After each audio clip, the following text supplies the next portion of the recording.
So my buddy Brian ordered in too much dirt for this job. So he called me up and says, "Hey Eric, what you doing this afternoon?" I said, "Apparently hauling your dirt." So I'm hauling his dirt from this job to his next job. So that's what's going on today, YouTube.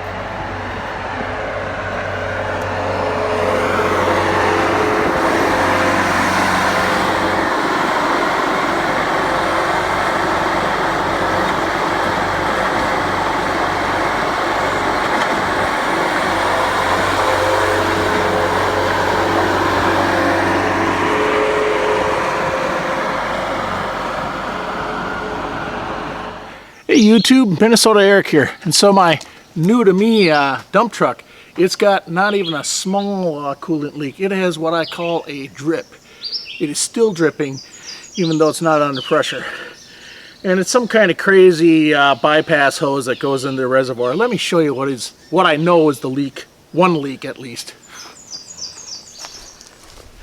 As you can see, this hose here is it's some kind of lower radiator bypass into the coolant reservoir, and it is it's not even, I mean, it's dripping up there, it's dripping down here, it's gotta go. And so my plan is, I think this is just 1 inch, maybe 1 1/8 inch regular heater hose. I think what I'm going to do is take it off and put on a silicone hose. And unfortunately the radiator does not appear to have a petcock for draining it, so I get to make a giant mess out of the coolant here on my lawn, which is about the only place I have to work on this thing due to parking considerations. So I guess there's no other way to do this but to kind of get at it.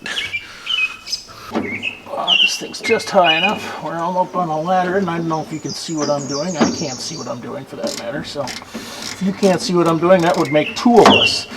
I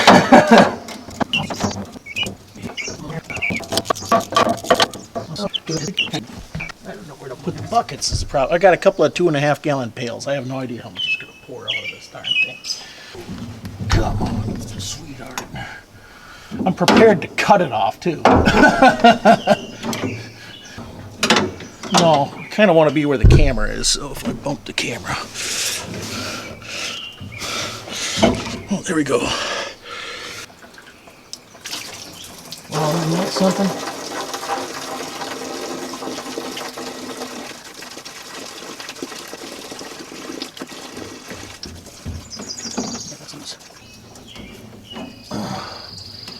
I'm hitting this right there. There we go.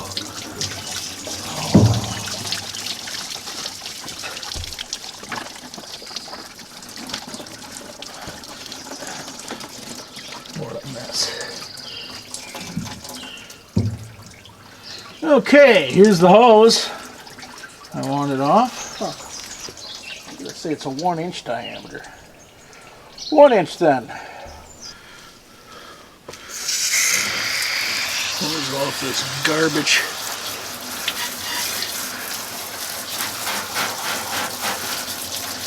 I hate smelling antifreeze after I fixed the antifreeze leak, know what I mean?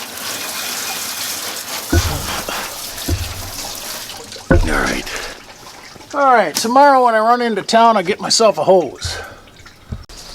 Okay. So I chased into town and I got myself a 1 inch silicone heater hose. Silicone simply because I think that'll hang in a little better than a traditional rubber hose. Take this off here. I think I'll take off both hose clamps, that way I can wrestle this thing on. The hose is going to probably be a little long, but I'll cut that off on the top. But my concern is here is just getting the blasted thing out way down here. Without it kinking, you know what I mean? Alright, time for a hose clamp. Let's see here. If I go like this,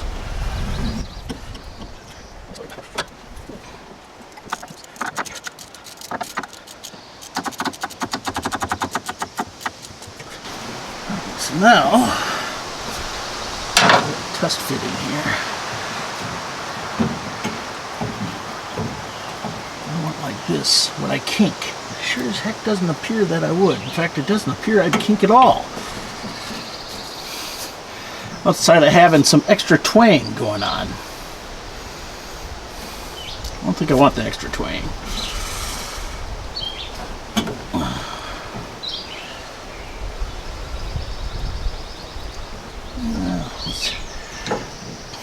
I don't know if you can see this or not.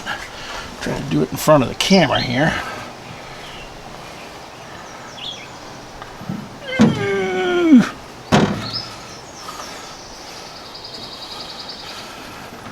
Alright, that's a ugly cut. I gotta get onto something that affords me a little. I can do this with a knife. Oh geez, that thing's binding. Right.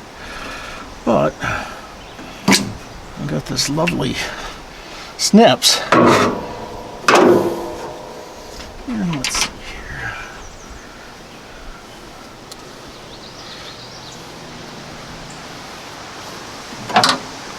Run this down a little bit.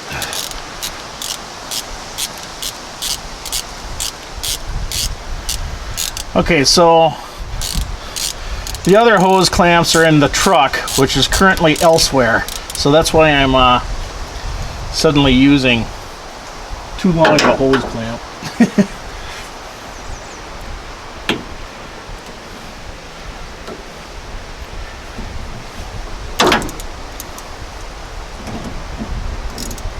Generally speaking, you don't want to put on too long of a hose clamp, but I am.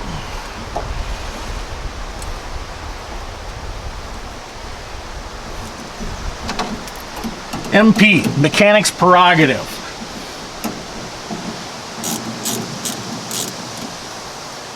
Mechanics typically say EP, engineer's prerogative, because we keep coming across stuff that they go, who designed this? What we forget about is the engineer's just trying to figure out how to design something to go down the assembly line, not necessarily always get fixed out in the field.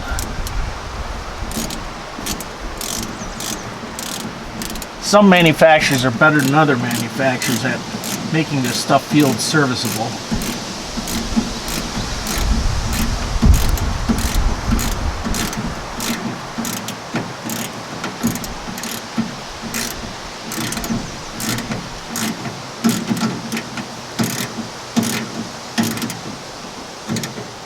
As long as that doesn't rub on anything, I'm happy with it. That's the thing, is if you have too long of a hose clamp or you got a big tail like this, make sure it's not rattling on something because it can wear through. And then if it's in a place that's going to catch hands and whatnot, you might want to clip it off or tie it down. I don't think that's going to be a real problem right there. So I'm going to leave it. Now it's just time to mix up some fresh antifreeze. Okay, so I got to mix up a 60-40% coolant mix. 60-40 up in my neck of the woods. That's the best cold protection. Very few places in the world will you need a 60-40 mix. Most of you folks can get off with 50-50 mix, but you take a 128-ounce gallon or whatever you got, and how many ounces your container is, multiply that by 60%. In this case, I'm rounding up a little bit to 77. And you pour in 77 ounces of water or what have you, mark it, and then that's how much antifreeze you have to put in.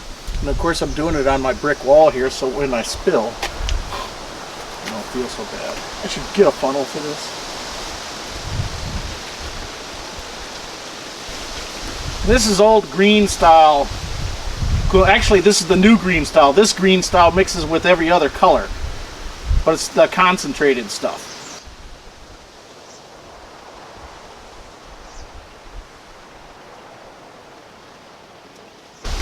And I'm mixing it with distilled water.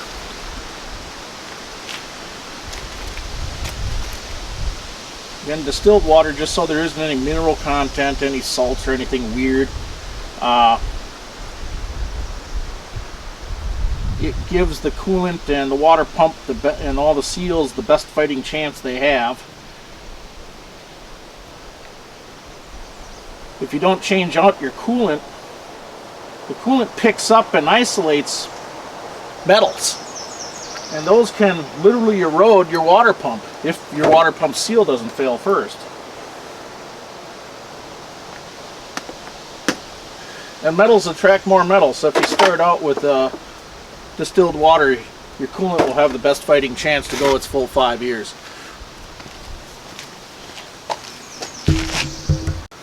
One thing I forgot to do when I was in town is I pressure tested this cap, and it says it's rated at 7 psi, but it's blowing off at 5, so at some point I gotta buy a new cap for this thing too, but right now that's not my high nail. And I really should have gotten a funnel. In fact, at this point, I gotta get a funnel.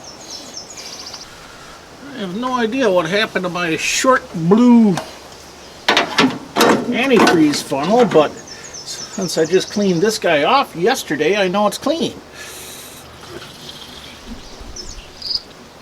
You keep adding until you can't add no more. Then you run the engine, then you add some more again. Okay, it came along and mixed up a second gallon of the same kind of stuff. And we go down the hatch. Over the teeth through the gums, look out stomach, here it comes.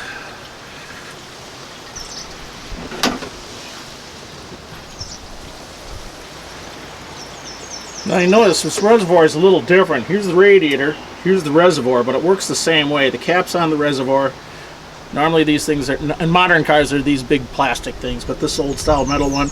And here's the low coolant sensor, so when this goes down, it rings an alarm. It's the same alarm for the air brakes, but it rings an alarm inside the cab, so you definitely know you need to add some antifreeze. So we're counting. This is our 3rd gallon. Whoops, spilled. I want to hose that off.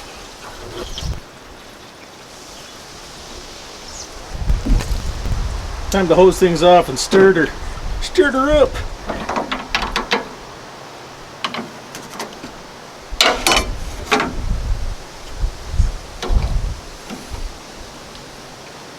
Putting the cap on just so I don't get hose water everywhere inside there.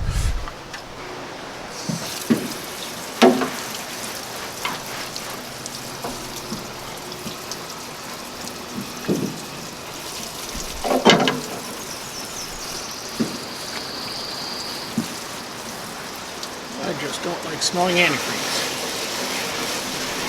On this style of coolant system, if it gets warm, it's just going to push the extra coolant out on the ground.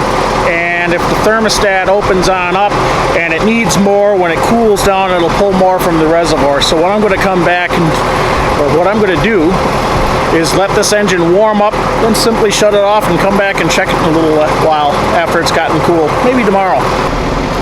If you like this video, give it a thumbs up, and if you like my channel and more videos like this, then subscribe. See you later, YouTube. Bye-bye.